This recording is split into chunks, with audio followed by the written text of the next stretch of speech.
everybody, my name is Mars, you can call me MG if you would like, and today we are going to be figuring out my January TBR, the first TBR of 2026.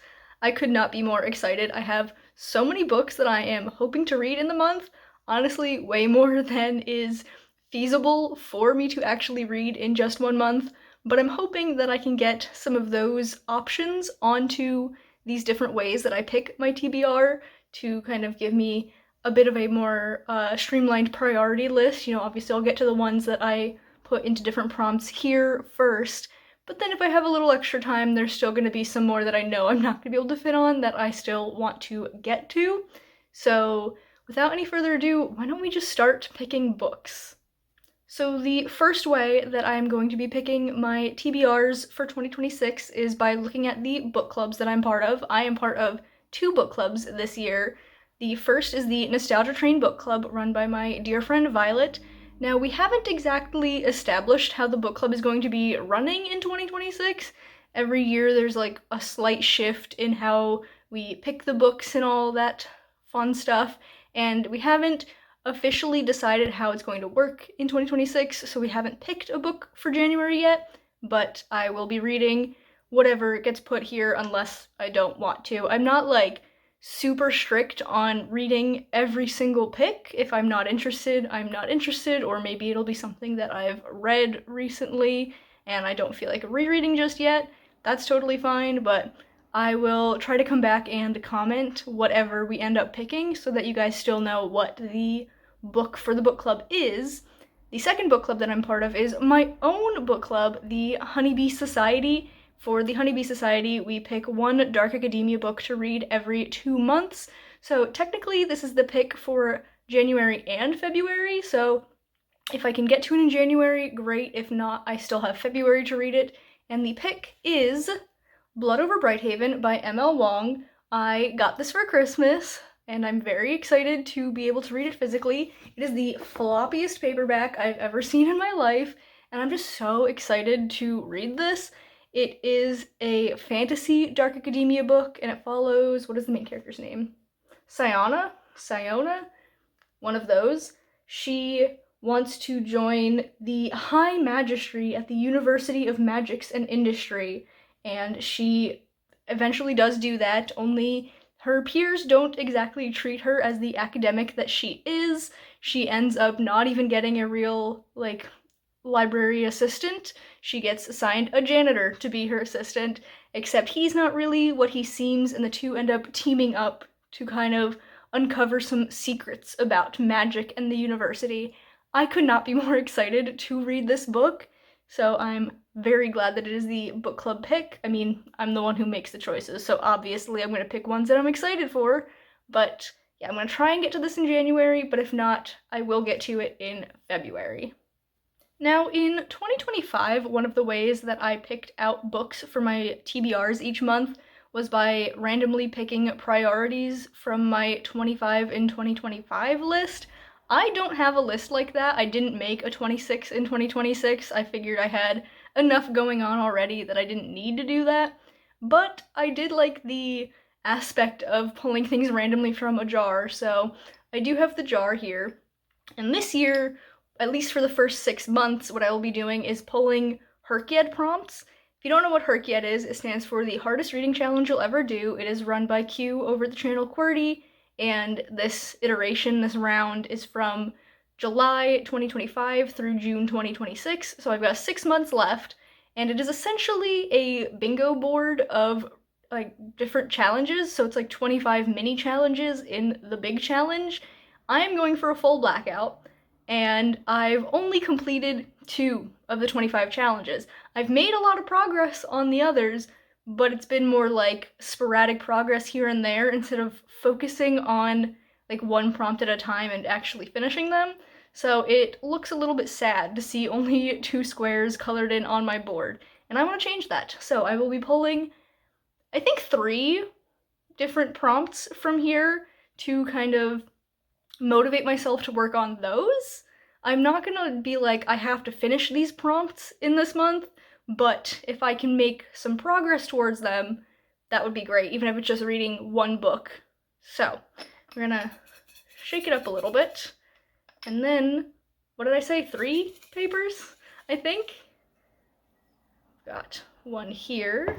Our first one we'll be focusing on is, ooh, the self-pubbed square. So this is like an optional square where if there was a main prompt that you did not want to fulfill, you could instead read 5 self-published books that have less than, I think, 1,000 ratings on Goodreads or Storygraph or whatever you use.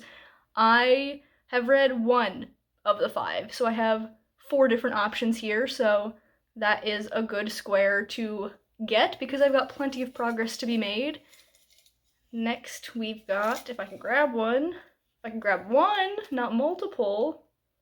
Okay, well there's 2 here, so I guess these are the next 2 I'm doing. This one says, oh, Heritage Months. If you saw my vetted videos, my reading vlogs each week were 1 week, 1 Herked prompt style, and one of the weeks that I did was Heritage Months. So I'm excited to make even more progress on that. I have 3 books left to read for that, I believe, so I can still make some good progress. And the last one is make a quote. So the premise of this is to use words from book titles to spell out a quote, and the quote that I have chosen is, "In a hole in the ground there lived a hobbit." I don't know how many I've read, because that's, 10 words? I think I've read like 4 or 5, so I've got like 5 or 6 left to go. So definitely some good progress can be made there. Hopefully there's some overlap between these. I don't know how much there is, though, thinking about these prompts in particular, because you can use each book for 2 different prompts. I don't think there's very much overlap between these 3, but we'll see what I can do. And the last way that I decide my TBR for each month is with this deck of cards. This is like half the deck because I'm not shuffling in the cards that I pulled in 2025 because I want to get through more of these. This is the Adventurers Tarot. It is not a tarot deck, it's an oracle deck. It's just called the Adventurers Tarot. It is by Weirdworks, and I love it. There are 103 cards, and each one has a prompt. Some of them, there are like 2 cards for the same one. So for example, the Wizard, there are 2 different wizard cards. So in those instances, there are 2 prompts, and if I pull that card, I get to choose between the 2 of them, but if I've already used one of the prompts, then I have to go with the other one. The other type of cards are enemy cards. So for example, the dragon, there's the dragon, 2 of dragons, 3 of dragons, 4 of dragons, and all of the cards in that section fit a specific theme. So yeah, I will be pulling 3 of these. I debated whether I wanted to do 5 or 3 because at the beginning of last year, I started off with 5, and then when things got kind of hectic, I swapped it down to only pulling 3 cards. I think we're going to stick with 3 just for a little bit until we get our footing in the new year and see how my reading goes. We might bump it back up, but 3 seems like a safe bet. So I've already shuffled, but we're going to split it here. Sure, just to show you that I'm not cheating and putting certain cards on top. Let's see what my 3 cards are. We have the 3 of dragons. That's really funny. Ooh, this is really scary because the dragons have to do with the physical size of the book, and I don't remember which prompt goes to which of the dragons, because the 4 prompts are tallest book, shortest book height, longest book, and thinnest book, so like shortest in length. I don't know what this is. If this is longest book, I'm going to cry. It's a beautiful card though. I'm just really scared now. Let's see what our second one is. We have, ooh, the 3 of plants. The plants did get a prompt change. The plants and the adversaries, I changed what the prompts were because I was not vibing with the ones that I had, and so I did reshuffle any of the plants and adversaries that I pulled throughout last year back to the deck so we could see those again. But we have another 3 card. Interesting. Our last pull for January is the Wizard. That's really funny that was my example, and then this is what we have. So yeah, I don't remember if I've pulled the other Wizard card. If I have, then I don't technically have an option between two prompts, but if I haven't, then I have two prompts I get to choose between. I'm gonna go see if I have to be terrified of these cards, because I don't have the prompts memorized, obviously, but I will consult my list, pick some books, and come back to talk to you guys. Okay, friends, I am back with some books. Boy, did we dodge a bullet, because the Three of Dragons is thankfully not the longest length of book on my TBR. If it was, I would have had to read War and Peace, which is 1,200 pages, and I'm not ready to do that. This was the shortest height book on my physical TBR, and I had to pull out several mass market paperbacks and line them up to see which one was actually the shortest, and the shortest ended up being And Then There Were None by Agatha Christie, which I'm very excited to check out. I thought this was a Perrault book for the longest time, and so I thought I couldn't read it because I didn't know what number in the series it was, and it turns out it's a standalone, so I could have read it literally at any time, and I am excited to see what all of the fuss is about, because this is like a world-famous book. Then I pulled the Three of Plants, and the prompt for this card is to read a book set in or giving autumnal vibes. Not quite the season. We are pretty much into winter now. We've got some snow on the ground. January is going to be pretty dang cold. But whatever, I love autumn. It's my favorite season, and I will take the autumnal vibes where I can get them. In this case, the autumnal vibes are just the cover of this book. I have no idea if this book is actually set in autumn or what. It's also historical, and historical books always feel very autumnal to me. Like, the autumn is, I feel, a good time to read historical books. But we have The Dictionary of Lost Words by Pip Williams. Tell me that's not an autumnal cover. It feels so autumn to me. But this is, like I said, historical fiction about Esme, and her father is working with some other men to complete the first edition of the Oxford English Dictionary, and Esme decides to collect other words that her father and these men deem not important enough to go into the Oxford English Dictionary. And I bought this at a library book sale a couple of years ago, maybe last year, I don't remember when. But when I bought it, the woman running the cash register, I guess, at this sale said, "Oh, my book club just read that a couple of months ago and everyone loved it. Like, literally not a single person in the book club had a bad thing to say about it." And so I am excited to read this book because it has such high praise.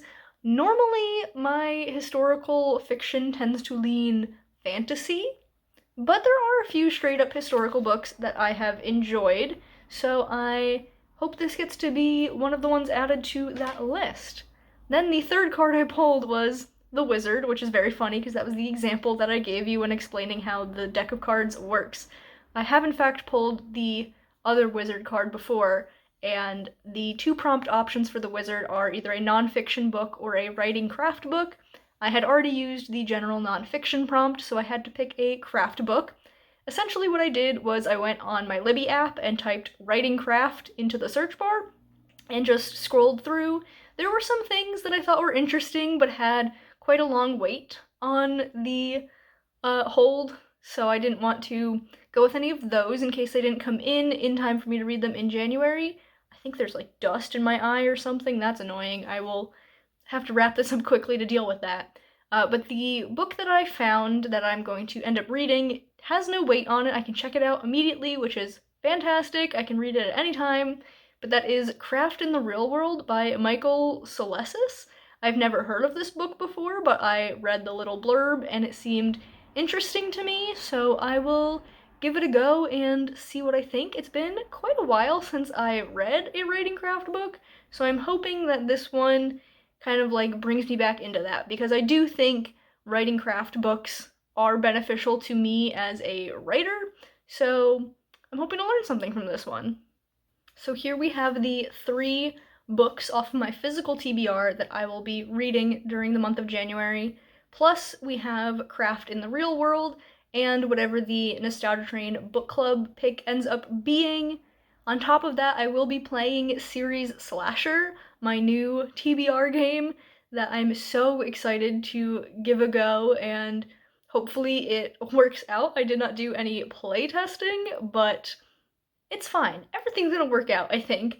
Unfortunately, as standalones, none of these books are eligible for Series Slasher, but that's fine. We can figure that out later when I actually play that game. But I think this is a very exciting stack. We've got some classic mysteries going on. We got a historical book with a literary focus because it is about the Oxford English Dictionary, and I love words, so that's a very exciting book for me.